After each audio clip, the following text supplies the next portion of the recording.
Good afternoon, everyone. I'm Neil Love from Research to Practice, and welcome to Cases from the Community, as today we talk about the management of gastroesophageal and hepatobiliary cancers, and we're trying a format we've never done before in this webinar, so it's kind of like a phase 1 CME experiment.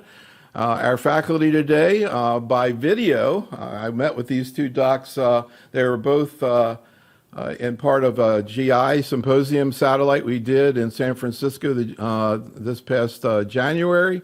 Dr. Lipika Goyal from Stanford University School of Medicine in Palo Alto. She was on the faculty for our program on HCC and biliary tract cancers. And Dr. Zev Wainberg from the UCLA School of Medicine and the Johnson Comprehensive Cancer Center in Los Angeles. Zev was on the faculty of our program on gastroesophageal cancers, and I followed up with them after the GI symposium, and I interviewed each for an hour, no slides, just talking with the whole idea of kind of a program you might listen to. And tonight, actually, we're going to play excerpts of that and have it commented on. This is kind of the reverse of what we've been doing the last 3 years of taking videos from docs in practice and presenting to investigators. Tonight, we're going to do the opposite. So we have three general medical oncologists who are going to be commenting on these very short video sound bites. Dr. Eric Lee from Fountain Valley, California. Dr. Neil Morganstein from the Atlantic Health System in Summit, New Jersey. And Dr. Swati Vishwanathan from the United Hospital Center in Bridgeport, West Virginia. As always, if you have any questions or cases you'd like to, or comments about what we're talking about today, just type them into the chat room and join the conversation. We put out a very brief 1-minute survey for you to take before this meeting. We get started here, and then we'll give the same thing at the end and see how it changed and learn a little bit about you, and you'll probably get a lot more out of the meeting. We do webinars all the time. We're getting ready to do one on colorectal cancer. We did a satellite in ASCO GI on that one as well. So on the 22nd, we'll hear Dr. Strictly. We'll be presenting cases to him. We're about to head out to the SGO meeting, Society of Gynecologic Oncology. We're doing 2 symposia there that will also be simulcast. One on Sunday, March the 26th, on ovarian cancer, and then the following day on March the 27th, endometrial cancer. 2 super hot phase 3 trials are going to be presented at that meeting. So first line therapy, chemo plus IO. Have you ever heard that before? Well, maybe it's going to be coming to endometrial cancer. We'll find out when it's presented. We're going to do a program as part of our year in review series on AML and MDS on April 4th. And then we'll finish out our ER-positive triple-negative breast cancer series with Dr. Hurwitz on April 12th. We did this second part of that series last night with Dr. Sarah Tolaney from Dana-Farber. And finally, we'll be doing another year in review program on non-targeted approach. We have to divide lung cancer up nowadays. We can't cover it in an hour. So we're going to do non-targeted and immunotherapy in this program with Dr. Palzaris and Dr. Wakely. We know a lot of people end up listening to our webinars. If you're into a podcast, check out our Oncology Today series, including a recent program with Dr. Shah on management of gastroesophageal cancers.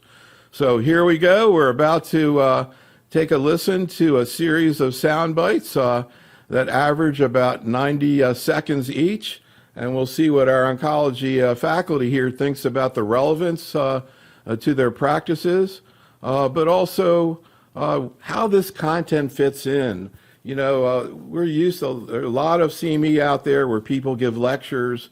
We like to do it a little bit different way. We sort of like to, kind of use a rounds-like approach and really kind of ask people in particular how they take care of patients. And you'll see some examples of this, and we encourage you to watch or listen to the entire 2 programs as well. But let's start out talking about gastroesophageal cancers with Dr. Wainberg. So we like to say short form video is the new slides. No slides tonight other than we're just showing a bunch of video sound bites. So we're going to start out with kind of an overview of the management of localized gastroesophageal cancers. And we'll see what our oncologists think about that. Here's Dr. Wainberg. Anything below the G junction, predominantly stomach tumors, I still think the standard of care there is neoadjuvant chemotherapy with FLOT. I usually use that as the dividing line, and patients above it, I generally prefer neoadjuvant chemoradiation with carbotaxol.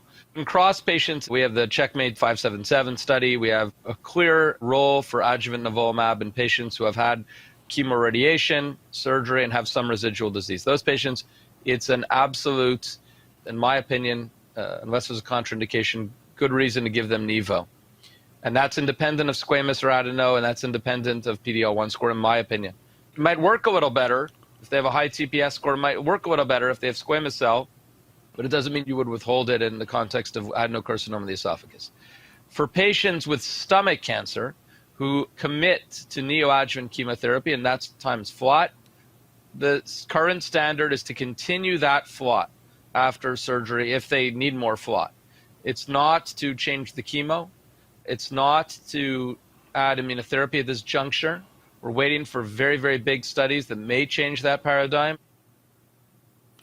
So, Neil, I want to start with you, and I should mention, too, that Neil's been in practice for about 18 years, Swati about 3, and Eric about 5. So, one of the things I think a little bit about, Neil, is even though you haven't really been in practice that long, it's a big difference 18 years ago compared to 5 years ago. Before we kind of get into this particular, maybe you can even use this as an example. Any thoughts about what you've seen and how things have changed in general in your practice as a general oncologist, but also specifically related to upper GI cancers and this issue of local therapy? Yeah, sure. I mean, 18 years, I can't believe I've been doing it for that long. But over the course of time, there were no IOs, there were no targeted therapies. It was honestly a heck of a lot easier. Paradigms are still the same. You try to do neoadjuvant therapy to shrink things and then adjuvant therapy. So in general, that hasn't changed. Our tools have just gotten much, much more complicated in our workups. For gastric cancer, I personally think FLOT in the community setting is not always that easy. FLOT's a tough regimen to give people. And I do struggle with exactly what Dr. Wainberg said. Afterwards, let's say that you've had no great response. Do you give people who had toxicities to FLOT more chemotherapy? And the dangle or the allure of immunotherapy is always out there, and I know the trials aren't there, but I haven't done it, but boy, do I want to sometimes. And Swati, actually in the program, Dr. Wainberg talks about some of the trials that are looking at FLOT or integrating IOs into the FLOT patients, whether it's FLOT or something else. Again, any thoughts about this kind of scenario in your practice and some of the issues that come up as you try to deal with these patients, Swati? Absolutely. And then the first issue when patient presents to us is first making sure we're getting the appropriate staging, EGD, US, PET scan. And sometimes I will say diagnostic laparoscopy also becomes important to rule out peritoneal mets. And sometimes that's a challenge for me to get our surgeon to do the diagnostic lab, because sometimes I've seen patients, we push the FLOT regimen through, and unfortunately during surgery, they're found to have peritoneal mets. So that's one issue. The second issue, in terms of treatment, I rely on my gastroenterologist to tell me if it's predominantly gastric tumor versus a G junction tumor, esophageal tumor, because that kind of changes my approach, right? Because if it's predominantly gastric, I'm going to do FLOT. Whereas if it's like above the gastric level, then I'm thinking more of the cross regimen, chemoradiation, because I would prefer to do chemoradiation because we have the adjuvant Nivo data only after chemoradiation and not after FLOT. So I think talking to your gastroenterologist, making sure you're fully understanding the location, the anatomy, and then choosing the regimen accordingly. That's very important, because I personally right now for gastric, I'm not using immunotherapy. I'm waiting for the data. I would do FLOT, peri-op the 4 cycles, and then take them to surgery and complete the 4 cycles post FLOT after surgery. And in terms of G junction tumor, I am sticking to the Checkmate 577 regimen, which does not differentiate based on histology or the PD-L1 level. It's strictly if the patient has an R0 resection and has residual disease, I am trying to do the year of nivolumab. But what I have seen, sometimes it is difficult to give that whole 1 year. So I would be curious to know if, say, I do 6 months, or if I don't finish the 1 year, would I still reap the benefits? So, Eric, I'm going to show you another clip and get your reaction. We're going to start to pick up the pace here a little bit because, one of the things that we've tried to do over the years, is kind of, quote, go beyond the guidelines. A lot of times if you go to guidelines or you go to up-to-date, you see a whole bunch of options. What we try to get down to is like, what do you actually do in your practice outside a clinical trial? We know it's different for every patient, but like, how do you make an individualized decision? And I think the complexity of that really comes out in this next topic, which is first-line therapy of metastatic disease.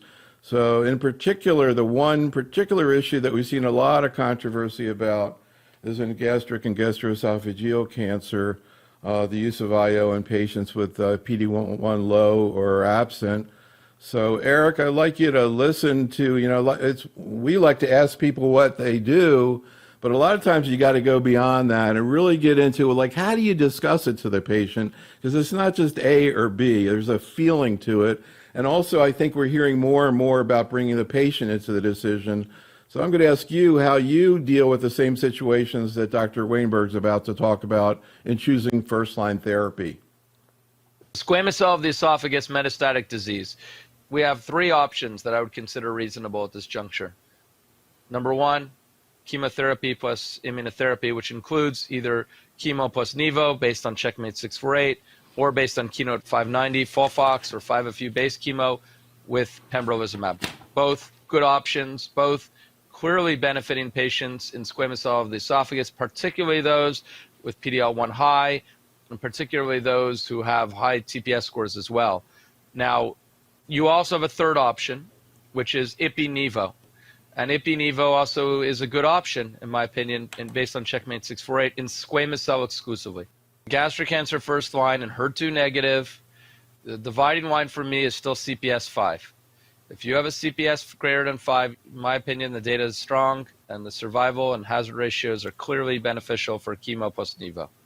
The CPS less than 5, in my opinion, despite having an FDA approval, I just don't use it there. There was a presentation last week on an ESMO virtual of the Keynote 859 study, which by and large, if you just look at the totality of it, more or less mirrored, in my opinion, what we saw in Checkmate 649.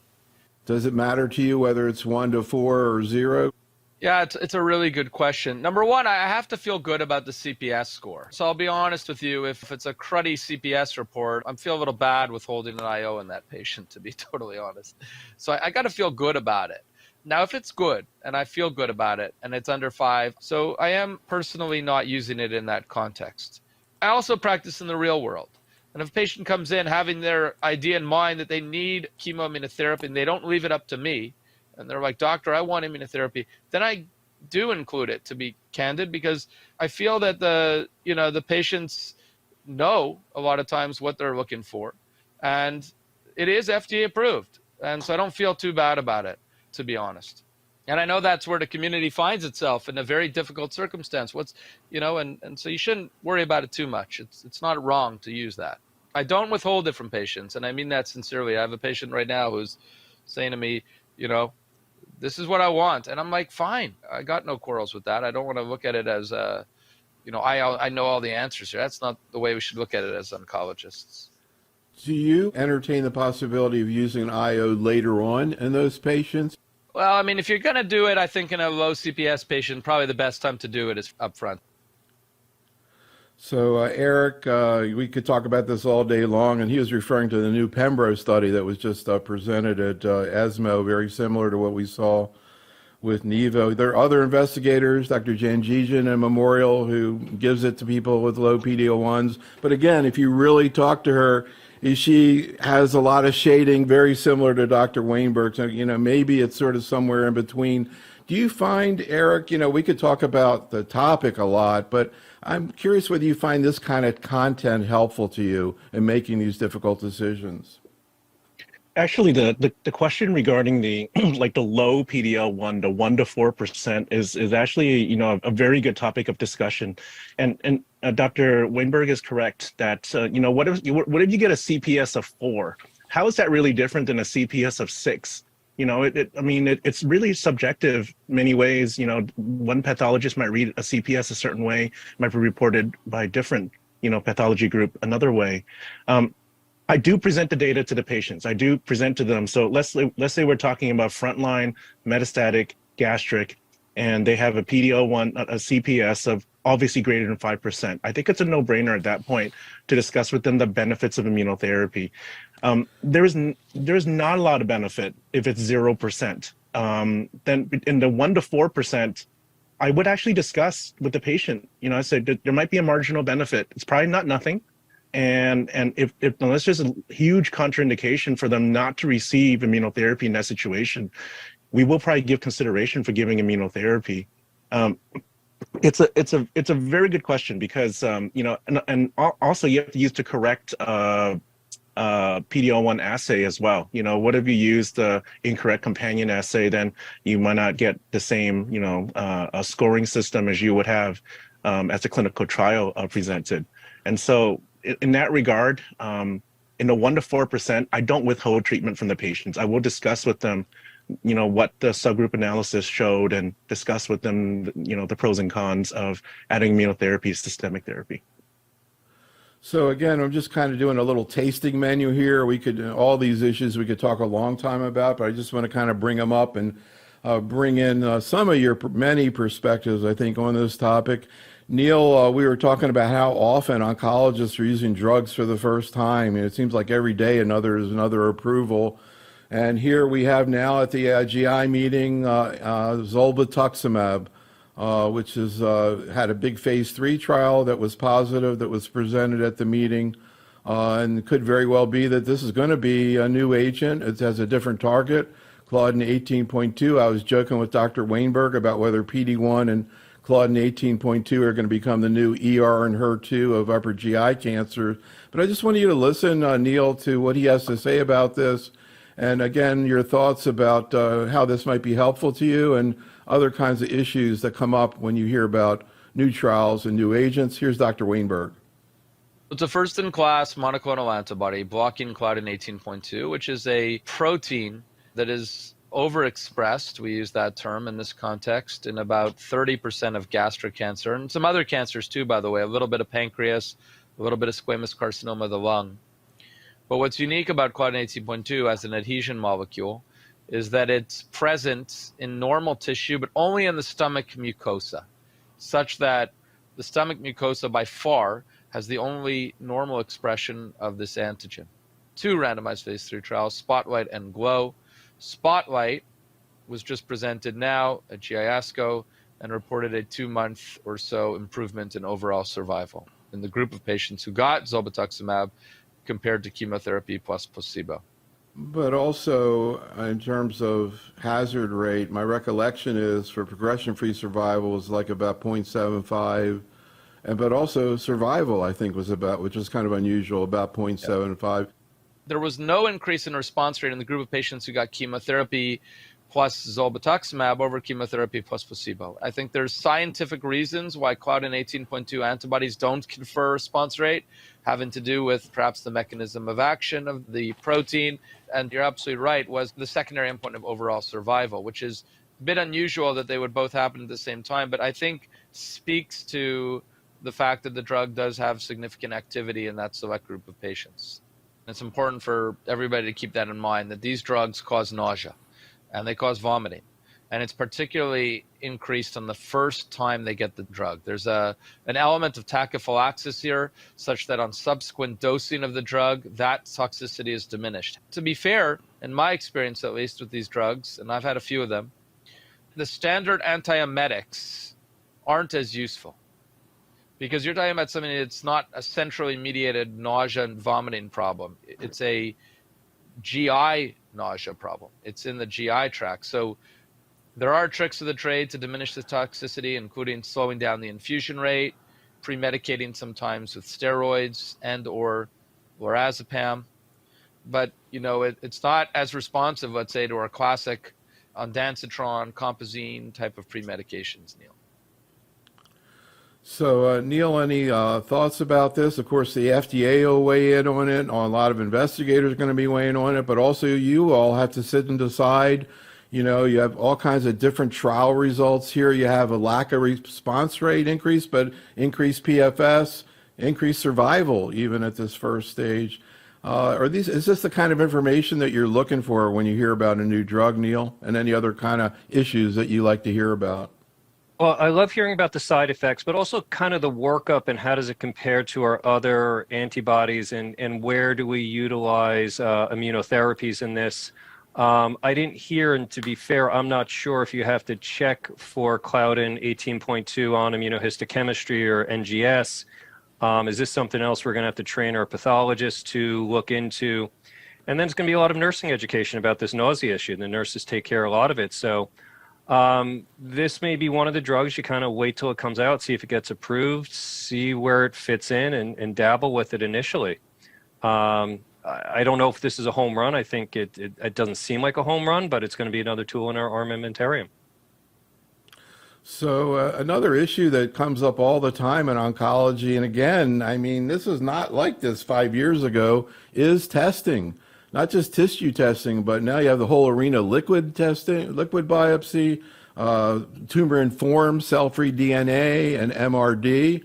And let's talk a little bit about HER2-positive upper GI cancer. And of course, one of the issues here is you all already have a lot of experience with HER2-positive disease from breast cancer that the GI people don't. And one of the things that I've been hearing that I thought was really interesting, and Swati, I'm curious what you think about this next comment, is I brought up to him the fact that I see these GI investigators, patients diagnosed with HER2-positive disease. They get first-line therapy now with Pembro, Trastuzumab, chemo. They have progression, and then they repeat the HER2 testing, either tissue, liquid, or both. And if it's negative, they don't use HER2.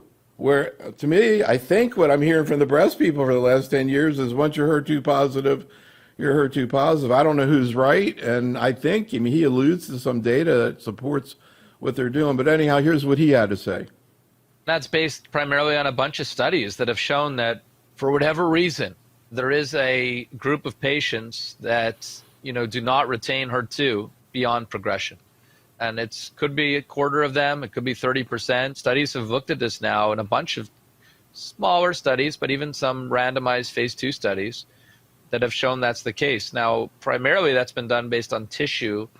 Those studies are tissue diagnostics. However, because we recognize in the real world the challenges of repeat biopsying everybody, people have gravitated to ctDNA in that context, I agree. My personal preference is still, if they progress on frontline Trastuzumab-based therapy, to consider repeat biopsy when making that second-line decision. I try to do it, let's put it that way. And if I can't, I do ctDNA as a surrogate. Any thoughts, Swati? You know, it's so interesting when you see agents crossing tumor lines, and now, you know, you see the lung people are dealing with HER2, the GI people, not just upper GI, but colorectal. But you all are already coming in with a long history of the anti-HER therapy, using a lot of these agents. Any thoughts about the challenges in these situations, and particularly these issues of repeat biopsies and type of biopsies that really are a part of oncology nowadays? So I see your point about, you know, us not repeating the biopsy in breast cancer, whereas in GI cancers where we do. And I think this also is important to understand that the way drugs work in different tumor types is probably different, and it's not the same in every cancer type. You know, the classic example with TDM1, we have data, it works in breast cancer, but it doesn't really work in gastric malignancies. So I think we cannot always concur that if something works in one tumor type, it always has to, you know, work in another tumor type. And from what I understand, 20 to 30% patients do lose HER2, you know, on second line. So I think it is important to rebiopsy patients, especially if I'm thinking of a drug like Trastuzumab deruxtecan, which has a lot of toxicities, you know, so I don't want to be using it till I'm absolutely sure the patient's going to have benefit. I mean, I'm not sure about the data in GI cancers with HER2 low and TDXT like in breast. So far, I know they have to have the, the conventional 3+ IHC FISH amplification to get it in the second line setting. So I personally would biopsy patients if I can. Otherwise, use liquid biopsy before I talk to them about agents like Trastuzumab, deruxtecan in the second line setting. That's my personal opinion. I would not continue HER2 treatments without rebiopsy. So speaking of TDXD, that was the next thing I asked about, which really basically second-line therapy of HER2-positive upper GI cancers. Again, interesting to talk to different investigators about their perception. TDXD, I thought targeted therapy was fairly straightforward until HER2 low came out. That completely shattered my whole view of what targeted therapy is to start with. Anyhow, here's Dr. Wainberg answering the question of what his approach to second-line therapy is in a patient who retains their HER2 status after chemo, Trastuzumab, and pembrolizumab. If someone's HER2 positive right now and I confirm HER2 positivity, I am using Trastuzumab deruxtecan. Based also on the accelerated approval, they have a randomized phase 2 study that showed a benefit of survival in Asia in that context, and we have complementary data in the Western world showing response rate and PFS benefits similar magnitude with Trastuzumab deruxtecan. What about TDXD and CNS disease? I don't think we have enough data, Neil, to comment on TDXD's role in treating brain metastasis and gastric cancer. It simply is not as common, and it also hasn't been studied in the same manner as in breast cancer. I know that the breast cancer folks have a very potent kinase inhibitor, tucatinib, that crosses the blood-brain barrier and is an effective anti-HER2 therapy for breast cancer. I have a patient right now, gastric cancer, HER2 positive, has a small brain met, 1 to 2 centimeters, not that small. And, I treated it with stereotactic radiosurgery, and she's doing fine. She's progressed through TDXD. I'd rather give her something that can cross the blood-brain barrier. And I've petitioned for tucatinib in her case, by the way, but it's not approved. Yeah. In breast, they give tucatinib, Trastuzumab, and capecitabine. Is that what you would do with her? That's exactly what I'm trying to do for her. What about the issue of ILD? For a patient responding to TDXD who develops grade 2, do you re-challenge when they recover? I look at it as, if I'm fairly convinced that that's symptomatic ILD, even grade 2, I'd be cautious and not use the drug. So a lot of stuff there in a short period of time. Eric, any thoughts? I found it really fascinating that he was trying to use the HER-Climb regimen in upper GI cancer. Of course, you all know about that and much more experience with TDXD than any of the GI people. Any thoughts about some of the things he was discussing there, Eric? Yeah, I actually have a patient that I have on TDXD for GE junction cancer right now. Started off with originally had an ERBB2 overexpression on an NGS, and then went back to the original biopsy, was a HER2 FISH positive. So he was originally treated with Trastuzumab, 5FU cisplatin, progressed on that.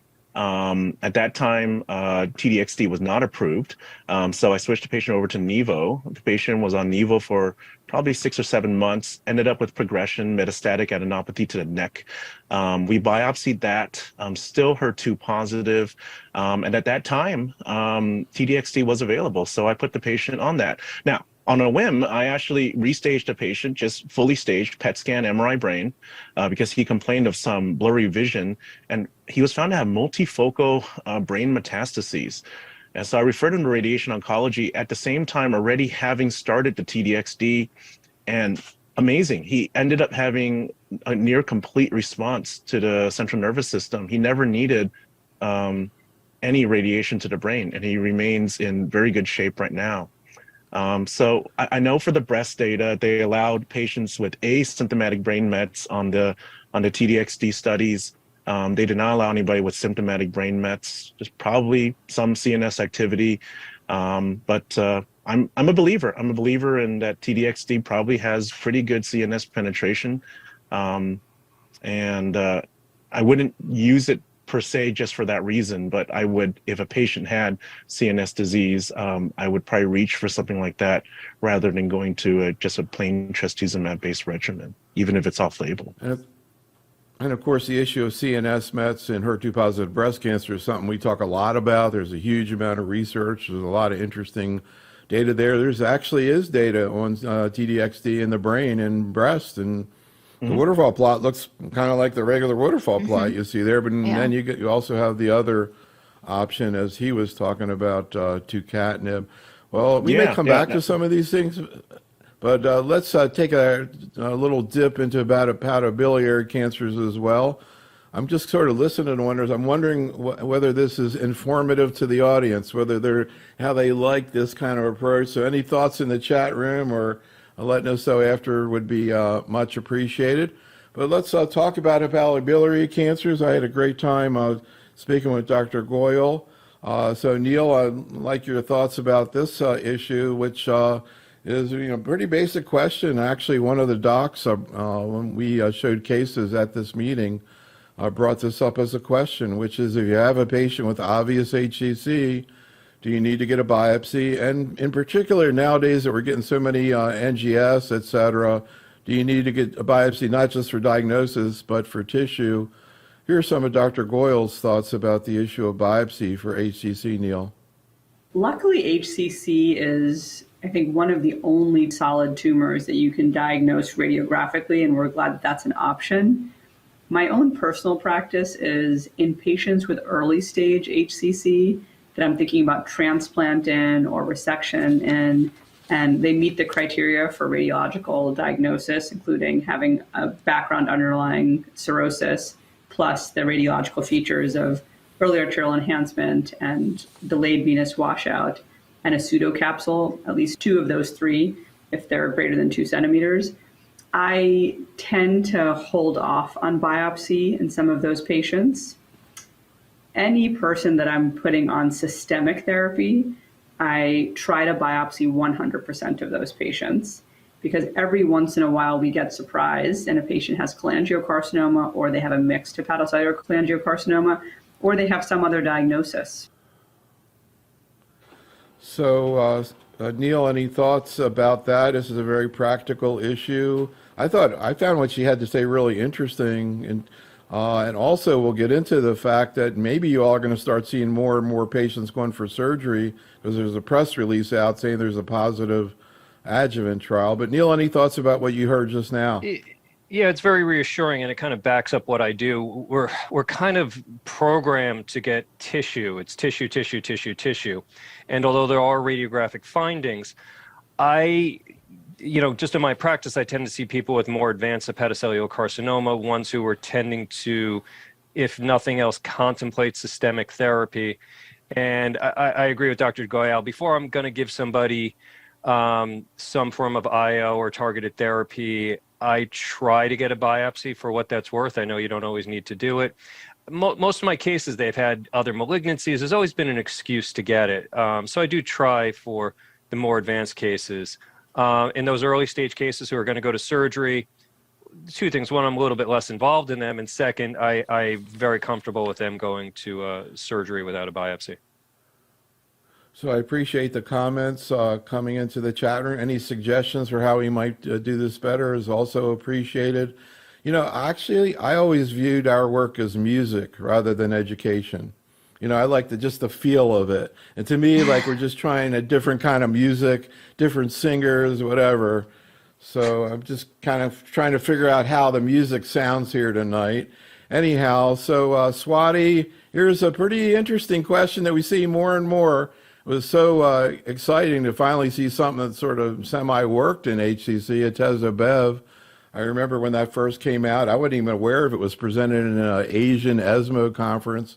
Next thing I know, everybody was using it. But then last year at the ASCO GI meeting, we had another phase 3 trial using a combination immunotherapy, anti-CTLA-4, anti-PD-1, durvalumab, tremelimumab.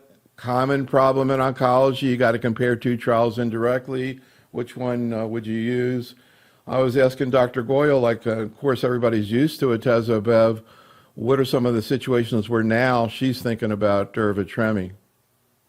Given Atezolizumab plus bevacizumab has a VEGF inhibitor as part of the regimen, I always think to myself, do patients have any relative contraindications to getting a VEGF inhibitor? So I find that if people have had recent significant bleeding, if people have at baseline relatively uncontrolled hypertension, despite, for example, 3 antihypertensives, and I worry about them developing further hypertension on the VEGF inhibitor, I think twice about that regimen. If people have significant proteinuria at baseline, that's hard to get on top of, I think about that. Also, of course, in our population, we see people with varices. And so if people have varices that can be treated and, can move forward with Atezobev, that's my first choice. But if they have, let's say, grade 3 varices and we ban them and they're going to take some more time in order for it to be safe for them, for the patient to be treated, but the patient is having pain, for example, and more urgently needs to start on therapy, that's the kind of patient that I would, treat the varices because I want to be able to give them a VEGF inhibitor in the future. But it might make sense to start with durvalumab and tremelimumab up front. If someone has, advanced heart failure, for example, it might be a patient that I'm less likely to use Bev in. But even some people who have coronary artery disease, even if someone has a history of a cabbage, I think it's still reasonable to give Atezobev. It's such an active regimen, and HCC is such a deadly disease that given the cost-benefit analysis, of course, with informed consent with the patient, I think it's still reasonable to proceed. Any comments on the emerging data of etiology of HCC and IO responsiveness? We need to be careful about subgroup analyses. There have been some questions around how much patients with NASH respond to immunotherapy, but I would say there are not prospective definitive data showing efficacy of the regimen in one population versus the other. So for now, my personal practice is to treat everybody, regardless of etiology, with an immunotherapy regimen up front, specifically with Atezobev if they're candidates, otherwise with durvalumab if they're not candidates. And there are a lot of really smart groups trying to assess the impact of etiology on outcomes now. So Swati, of course, first kid on the block always gets a lot of attention. People have a lot of feelings about Atezobev because we really had just sorafenib before. One thing that she mentioned that I thought was relevant, people bring up the issue of toxicity of durvalumab, and she pointed out that whereas Ipi-Nivo, let's say in melanoma and other cancers, is maybe a 50% chance you're going to end up giving corticosteroids for autoimmune problems. With this, where you're only given one dose of the anti-CJ4 in the beginning, it's more like 25%. So still, important. Any thoughts about how you're processing this decision? I don't know how often you even see HCC, Swati, and what your thoughts are about this type of content in terms of whether it's helpful to you. Absolutely. So I don't see a whole lot, but I have seen a few patients with HCC, and I think it's really nice to have two great options. The Atezobev, of course, transformed our practice overnight with overall survival benefit and a very high response rate of 30%, which we really hadn't seen. And then came the durvalumab, also with OS benefit, and I think a response rate of 20%. So also a very effective combination. And I agree completely with Dr. Goyal. It really comes down to individual patient comorbidities, what their, if they have any autoimmune problems, do they have any bleeding complications? I think it really comes down to managing, looking at their comorbidities and then picking one regimen that is well suited to them. And I think lenvatinib is still also an active player. I have seen patients who have contraindications to immunotherapy where I've had resorted to lenvatinib. When I'm thinking about choosing the first-line regimen, I do get a varicose screen, make sure, I know if they have varices, they're banded. Then I look at, does this patient have contraindications to Avastin? Do they have uncontrolled hypertension? Do they have like a recent stroke? Do they have a thromboembolism, recent clot, which will give me pause to do the Atezobev? But a patient who does not have any contraindications, I think still Atezobev will be my first-line go-to. I mean, cross-trial comparisons, I know we shouldn't be doing, but the response rate of 30% is the highest that we've seen when I compare it to other regimens like durvalumab. But if I am concerned about the bleeding risk, then with bevacizumab, then I think it's very nice to have durvalumab as an option. And comparing this to nivo-ipi, like you said, from what I understand, the rate of steroid use with durva-tremi was still much less compared to the nivo-ipi combination. So yes, there is risk of autoimmune side effects, but not as high as as we see with nivo-ipi in the melanoma world. So, and as far as the etiology that you brought up, I think it's very interesting. I think there is a signal there that maybe TKIs work better in patients with NASH cirrhosis, but unfortunately, I don't think we have any studies specifically powered to look at this, but I do think we need to do those studies because in the US, I mean, the etiology for HCC is mostly in the setting of NASH cirrhosis rather than viral mediated. So let me just briefly interject. First of all, to thank all of you who've presented so many cases. We presented, I think, more than 3,000 cases from general oncologists since the pandemic began. And just the fact that you're willing to share your practices and your thoughts, in that situation, we're so grateful for that. And the other thing is, and I can tell you, all the investigators I talk to admire you all so much for what you're trying to do, keeping up to date. I mean, they have enough trouble keeping up with their own stuff. But when we talk about you all, they have nothing but admiration. And I think, what you're saying here tonight is a demonstration of that and what I've been hearing for my entire career. Eric, I want you to react to this next comment from Dr. Goyal.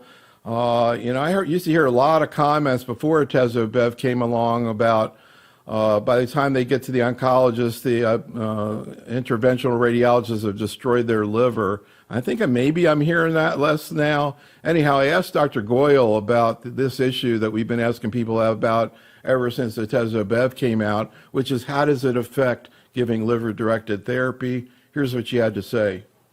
Now we have so many options, both for localized disease and for systemic disease, that it really makes sense to bring all of these cases to be presented with a team of interventional radiologists, radiation oncologists, transplant surgeons, hepatobiliary surgeons, and medical oncologists.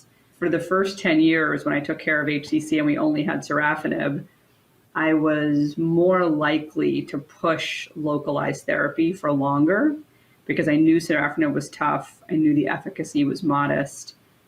And now that we have Atezolizumab, I think there is a feeling among multi-clinics that take care of HCC that we don't want to beat up the liver too much because if people develop Child-Pugh B cirrhosis, it becomes harder to deliver systemic therapy.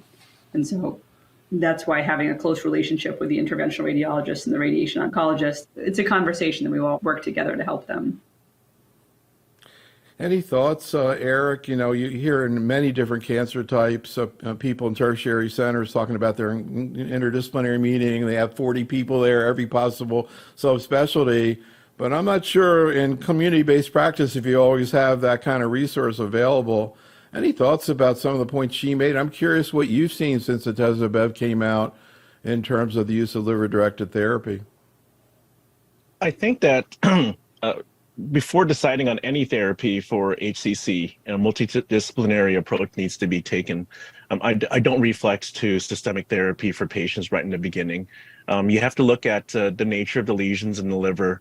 If it, for example, if you have a portal vein thrombosis, that's a relative contraindication for TACE, but perhaps not for Y90. If you have a lesion greater than 2 centimeters, that might be a contraindication for radiofrequency ablation, but maybe not for TACE, maybe not for Y90. It really depends on how much disease they have to begin with. Is the lesion accessible via surgery? Is the lesion accessible via SBRT? All those factor into play before deciding on whether a patient you would jump to systemic therapy. I know that if you give a VEGF inhibitor, it does potentially impair the ability for the interventional radiologist to take an intravascular approach to treat tumors in the liver.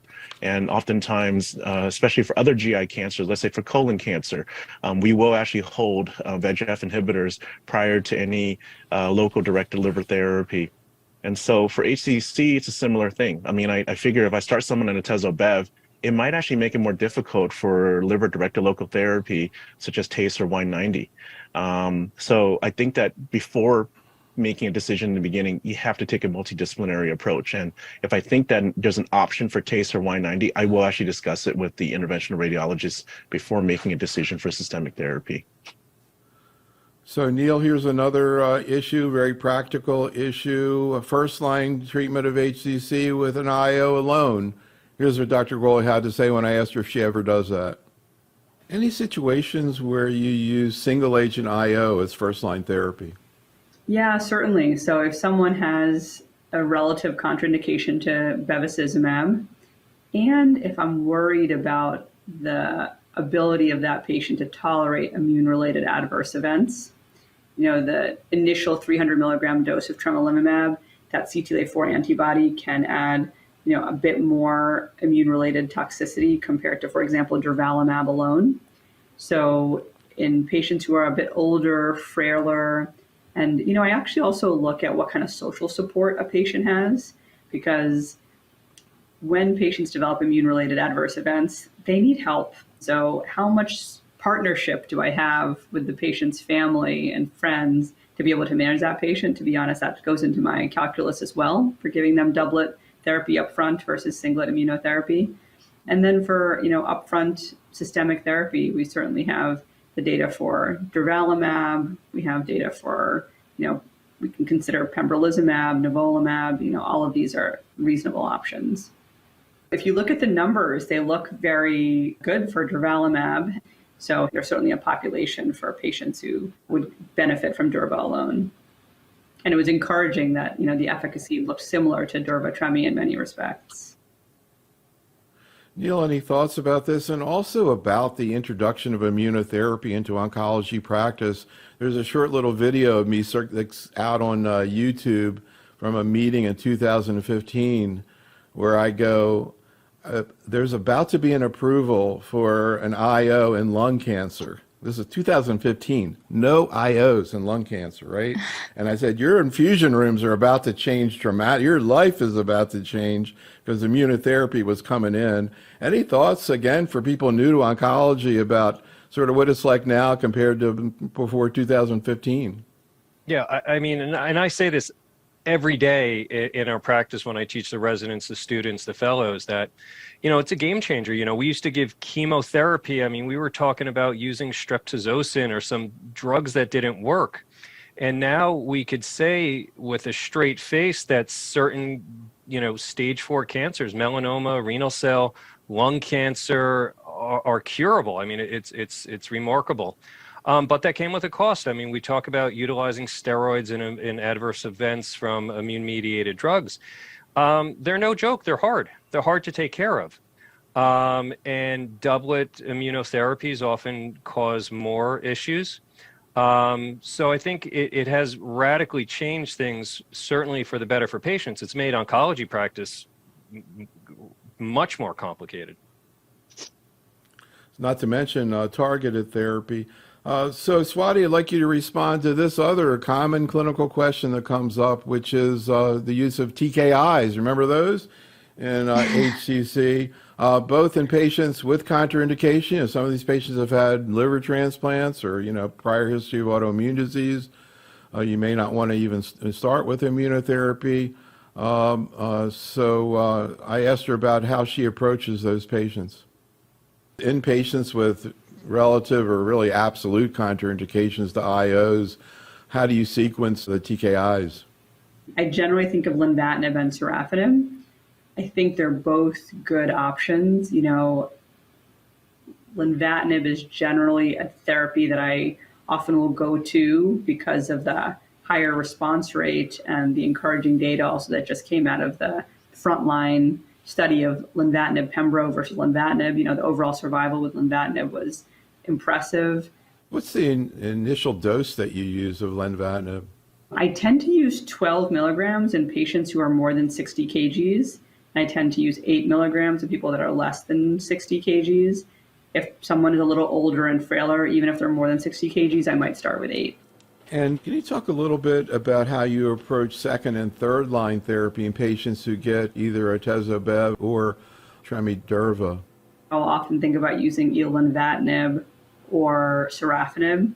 I think it's also very reasonable to consider using cabozantinib or using ipi-nivo in that setting. I think all four of those are reasonable regimens.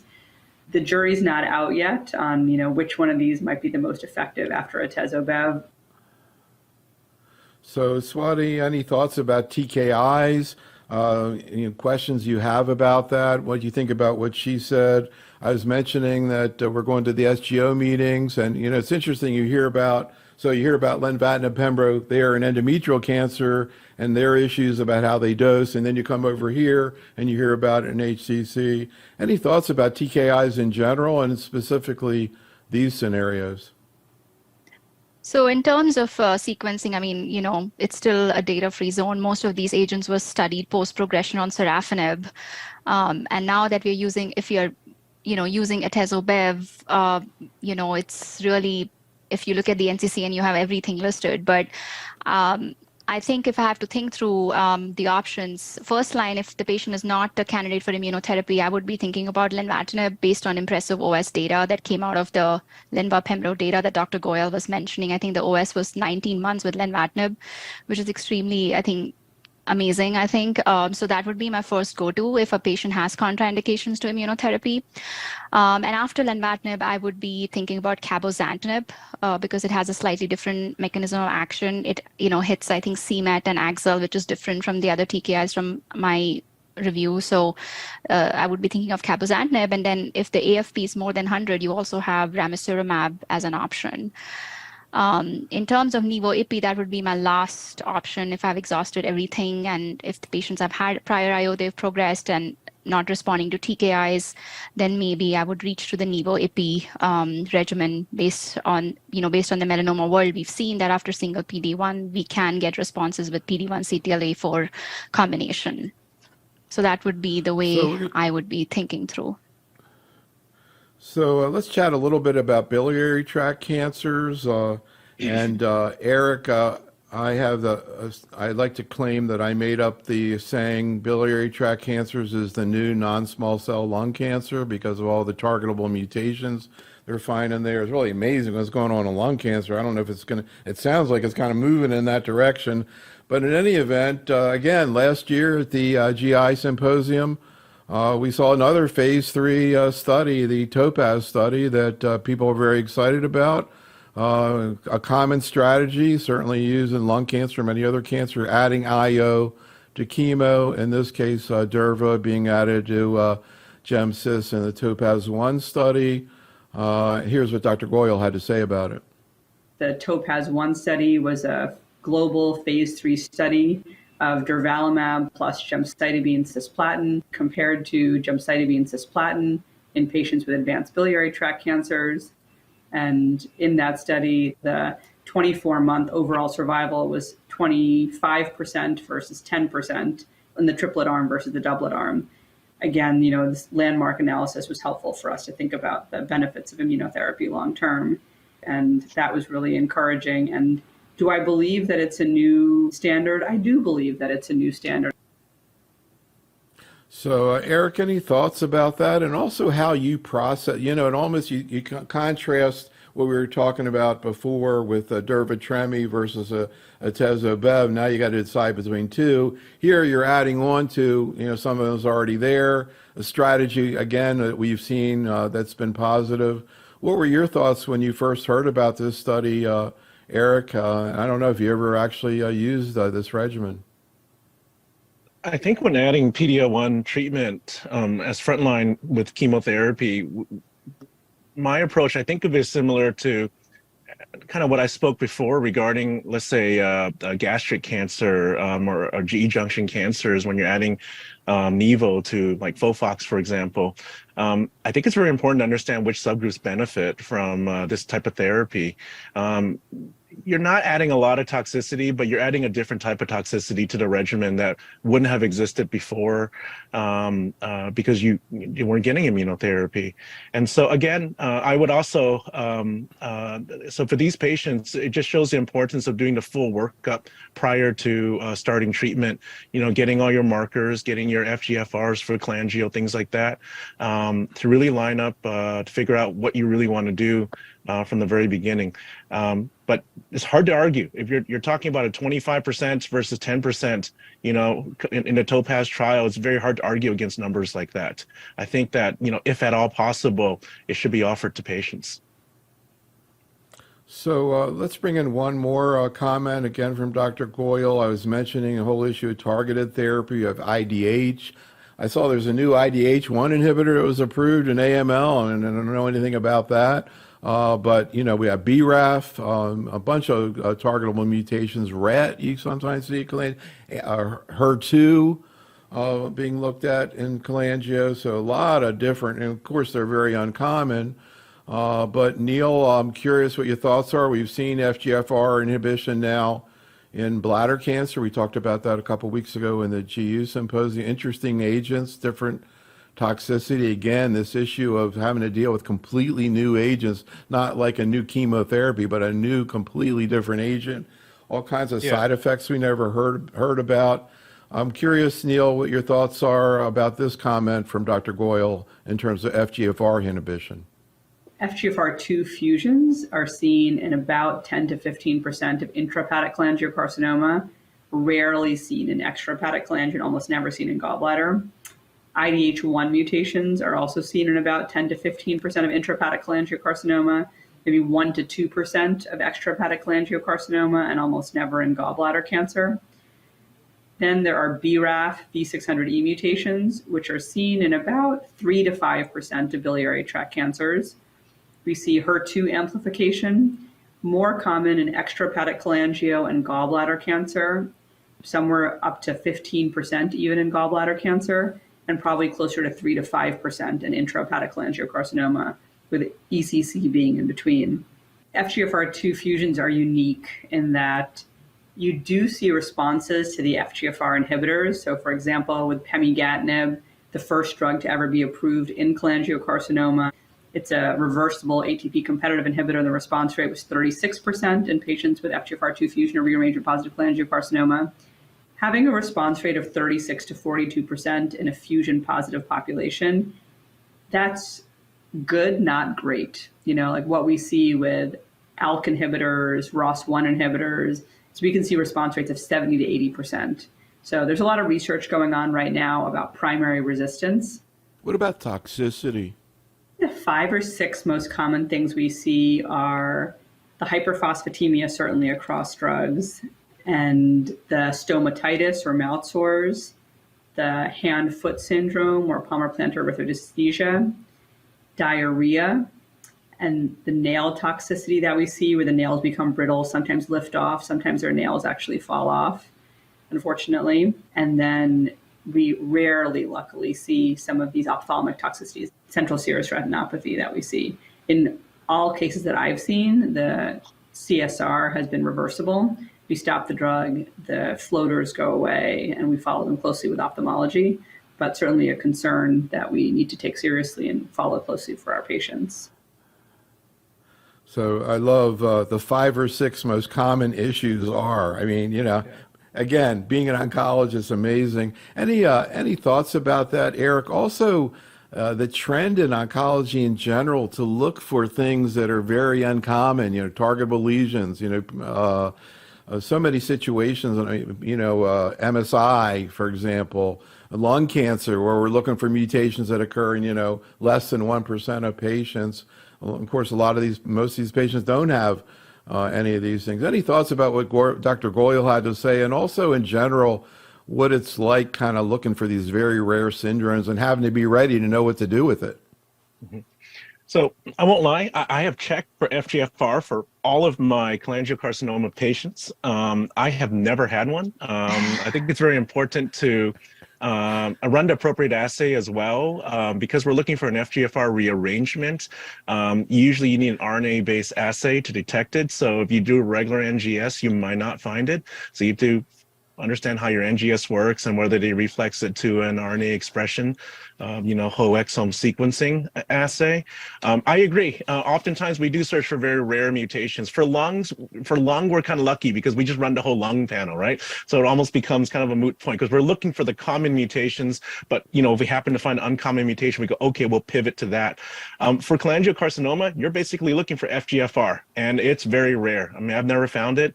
For MSI high, it gets more rare the later stage for colon cancer. So, I think that for stage 4 colon cancer, MSI high is very rare. It's like 2 or 3%, but it is fairly common in like stage 1 colon cancer. It might be up to like 30-40%. So, the more advanced these cancers tend to be, I think that sometimes you find that the mutations are also more rare.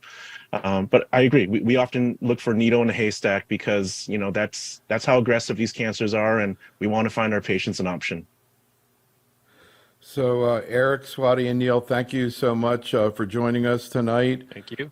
Thanks to Dr. Thank you. Goyal and Dr. Wainberg for working with us on this program. I feel good about it. I don't know. I'm curious to see, particularly if anybody didn't like it, let us know.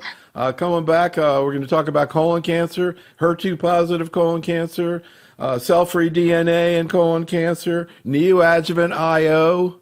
You didn't hear about that 5 years ago, right, Neil? Anyhow, that's the new colon cancer. That's the new oncology. It's a lot of fun, exciting, but also tremendously challenging. Be safe, stay well, and have a great night. Thanks, Eric. Thank you. Thanks, Swati. Thank you. Thanks, Neil. Thank you. See you.